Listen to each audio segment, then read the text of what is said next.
Life ఇది power కోసం ఆడే ఒక గేమ్. ఫిజికల్ పవర్ అయినా సరే, సైకలాజికల్ పవర్ అయినా సరే, లేక రిసోర్స్ఫుల్ పవర్ అయినా సరే, పవర్ మనల్ని ఒక డామినెంట్ అండ్ డేంజరస్ మ్యాన్ లాగా మారుస్తుంది. అడవిలో ఉన్న సింహం అయినా సరే, లేక మీరైనా సరే, ఎవరి దగ్గర అయితే పవర్ ఉంటుందో వాళ్ళు మాత్రమే డామినెంట్ గా ఉండగలరు. అండ్ మీ వయసు పెరిగే కొద్దీ మీరు రియలైజ్ అవుతారు మీరు ఇంకా పవర్ఫుల్ అండ్ డేంజరస్ గా మారాలి అని. ఎందుకంటే మై ఫ్రెండ్, ఇక్కడ కేవలం ఒక్క గేమ్ మాత్రమే నడుస్తుంది, చంపు లేదా చావు.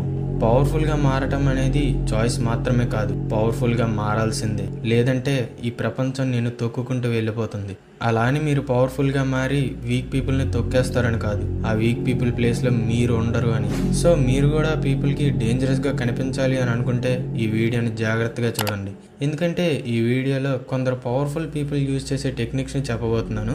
వాటిని కనుక మీరు యూజ్ చేస్తే మీ ఫిజికల్ పవర్ ఎలా ఉన్నా సరే, మీ రిసోర్స్ఫుల్ పవర్ ఎలా ఉన్నా సరే ఖచ్చితంగా డేంజరస్ గా కనిపిస్తారు.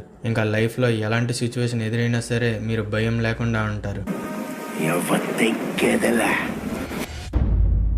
Rule number 1, learn to use body language.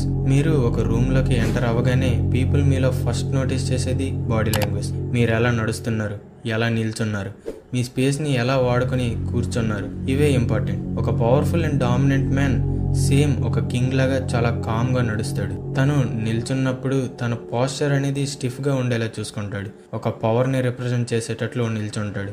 ఎలాంటి సిచ్యువేషన్ అయినా సరే, ఎలాంటి పరిస్థితుల్లో ఉన్నా సరే చాలా కాన్ఫిడెంట్ గా కూర్చుంటాడు. ఒక అమ్మాయి లాగా క్లోజ్ గా అస్సలు కూర్చోడు. మీరు ఎలాంటి డామినెంట్ పర్సన్ ని ఎగ్జాంపుల్ కి తీసుకున్నా సరే తనలో ఈ క్వాలిటీస్ ని మీరు నోటీస్ చేసే ఉంటారు. ఫర్ ఎగ్జాంపుల్ పీకీ బ్లైండర్స్ లోని మెయిన్ క్యారెక్టర్ అయిన థామస్ షెల్బీని తీసుకోండి. తన దగ్గర పెద్ద మజిల్స్ ఏం లేవు, అయినా సరే తను డామినెంట్ గా కనిపిస్తాడు. దానికి రీజన్ తన బాడీ లాంగ్వేజ్, ఇంకా తన యాటిట్యూడ్. తన ఐ కాంటాక్ట్ చాలా ఇంటెన్స్ ఇంకా ఫోకస్డ్ గా ఉంటుంది. ఇది బాడీ లాంగ్వేజ్ లోని ఒక ఇంపార్టెంట్ పార్ట్. మీరు మాట్లాడుతున్నప్పుడు ఐ కాంటాక్ట్ మెయింటైన్ చేస్తే మీరు స్ట్రాంగ్ గా కనిపిస్తారు. అలా కాకుండా అటు ఇటు చూస్తే వీక్ గా కనిపిస్తారు.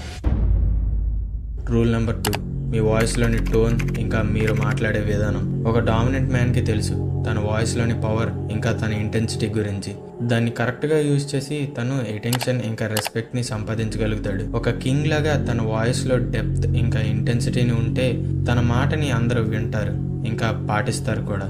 మీ వాయిస్లో డెప్త్ లేకపోయినా సరే మీ వాయిస్ని మీరే అట్రాక్టివ్గా మార్చుకోగలరు. దానిలో మీరు చేయాల్సిన ఫస్ట్ స్టెప్, మీ వాయిస్లో ఉన్న స్పీడ్ని తగ్గించాలి, కొంచెం రిలాక్స్డ్గా మాట్లాడాలి. ఒక వీక్ మ్యాన్ 1 minute 100 wordsని స్పీడ్గా మాట్లాడతాడు. ఎందుకంటే తను అనుకుంటాడు ఇదే తనకి వచ్చిన ఛాన్స్, ఒకవేళ అది వదిలేస్తే తిరిగి ఆ ఛాన్స్ మళ్ళీ రాదు అని. కానీ స్ట్రాంగ్ మ్యాన్ అలా అనుకోడు, ఎప్పుడు కాన్ఫిడెంట్గా స్లోగానే మాట్లాడతాడు. ఒకవేళ మీరు ఒక గ్రూప్లో ఉండి అందరూ ఏదో ఒకటి మాట్లాడుతూ ఉంటే మీరు ఏం మాట్లాడకండి, జస్ట్ సైలెంట్గా ఉండండి. కానీ మీరు మాట్లాడుతున్నప్పుడు క్లారిటీగా, కామ్గా ఇంకా స్లోగా మాట్లాడండి. ఖచ్చితంగా మీ మాటని అందరూ వింటారు. Number 3, control your emotions. ఎమోషన్స్ని కంట్రోల్ చేసుకోవడం అంటే ఇన్సెన్సిటివ్గా, ఎమోషన్లెస్గా ఉండడం అనేది అర్థం కాదు. ఎమోషన్స్ని చూపించండి, కానీ వాటిని మీ కంట్రోల్లో ఉండేలా చూసుకోండి. ఒక డామినెంట్ మ్యాన్ ఎప్పుడూ కూడా ప్రశాంతంగా ఇంకా పీస్ఫుల్గా ఉంటాడు. అది టఫ్ సిచ్యువేషన్ అయినా సరే, స్ట్రెస్ఫుల్ సిచ్యువేషన్ అయినా సరే చాలా కూల్గా హ్యాండిల్ చేస్తాడు. కానీ ఎలా? దానికోసం మీరు మీ ఎమోషన్స్ని డీప్గా స్టడీ చేయాలి. అది ఎలా అంటే ఎలాంటి సిచ్యువేషన్లో మీరు ఎలా రియాక్ట్ అవుతున్నారు, ఎలాంటి ఎమోషన్స్ని చూపిస్తున్నారు అని తెలుసుకోవాలి. అప్పుడు మీరు మీకు వచ్చే ఫీలింగ్స్కి తక్కువగా ఎమోషనల్గా రియాక్ట్ అవ్వడం స్టార్ట్ చేస్తారు. అలా మెల్లగా మీకు తెలియకుండానే మీరు ఫీల్ అవుతారు అదేంటి అంటే అసలు ఈ సిచ్యువేషన్లో ఈ ఎమోషన్ని ప్రొజెక్ట్ చేయడం అవసరమా అని. ఇలా వన్స్ మీరు ఎమోషన్స్ని కంట్రోల్ చేయడం స్టార్ట్ చేశారు అంటే ఒక డామినెంట్ మ్యాన్ లాగా కనిపిస్తారు. అండ్ ఇది మీకు రేషనల్ డెసిషన్స్ ఇంకా కరెక్ట్ డెసిషన్స్ తీసుకోవడంలో హెల్ప్ చేస్తుంది.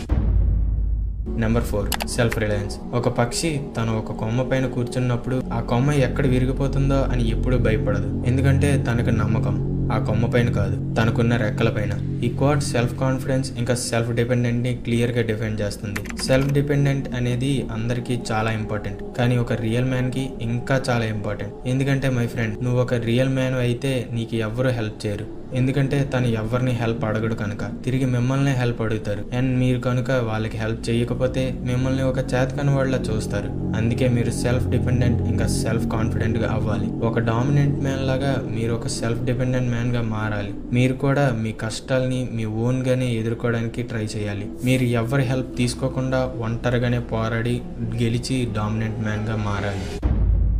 Number 5 physical fitness. ఒక డామినెంట్ మ్యాన్ కేవలం మెంటల్లీ స్ట్రాంగ్ మాత్రమే కాదు, ఫిజికల్లీ ఫిట్గా కూడా ఉండాలి. ఫిజికల్లీ ఫిట్గా ఉండటం వలన మంచిగా కనిపించడంలో హెల్ప్ చేయడం మాత్రమే కాకుండా అది మీకు ఒక రకమైన కొత్త కాన్ఫిడెన్స్ని కూడా ఇస్తుంది. దాంతో మీరు మీ ఎదురుగా ఉన్న ప్రాబ్లమ్స్ని మీరు ఎలాంటి భయం లేకుండా ఎదుర్కోగలరు. ఒక ట్రూలీ డేంజరస్ మ్యాన్కి మార్షల్ ఆర్ట్స్ ఇంకా మంచి బాడీ యొక్క ఇంపార్టెన్స్ అనేది చాలా బాగా తెలుసు. ఒక మంచి అట్రాక్టివ్ బాడీ ఉండటం ఇంపార్టెంటే, కానీ మీకు ఎదురయ్యే టఫ్ సిచ్యువేషన్ని మీరు ఎదుర్కోగలగాలి.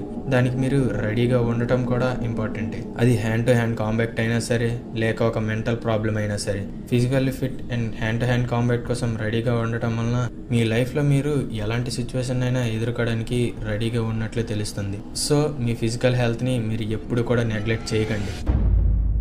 Number 6 become a boss. మీరు నిజంగా డేంజరస్గా మారాలి అనుకుంటే మీరు ఎదుటి వాళ్ళని ఇన్స్పైర్ చేయటం, ఇంకా వాళ్ళని మీతో పాటు తీసుకుని వెళ్ళగలగడం రావాలి.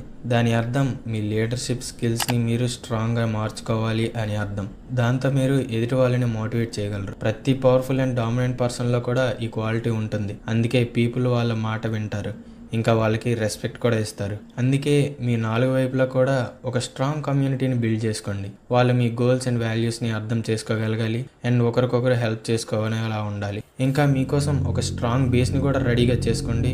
దాంతో మీ వైపు రావాలి అన్నా సరే ఎవరైనా సరే ఆలోచించాలి. కానీ గుర్తుపెట్టుకో, మీ డామినెన్స్ని తగ్గించుకునేలా ఎలాంటి పనులు చేయొద్దు. లైక్ మీ స్ట్రాటజీస్ని బయట పెట్టడం, మీ వీక్నెసెస్ని చూపించడం లాంటివి. Rule number 7. ఈ పాయింట్ అన్నిటికంటే యూనిక్ అండ్ పవర్ఫుల్ కూడా, అండ్ ఏ ఛానల్లో కూడా మీకు ఈ పాయింట్ దొరకదు. మీరు ఎన్నిసార్లు ఇది చూసి ఉంటారు. కొందరు పవర్ఫుల్ పీపుల్ వాళ్ళ పవర్ని మిస్యూజ్ చేస్తూ ఉంటారు, కానీ వీక్ పీపుల్ అసలు ఏం చేయలేకపోతారు.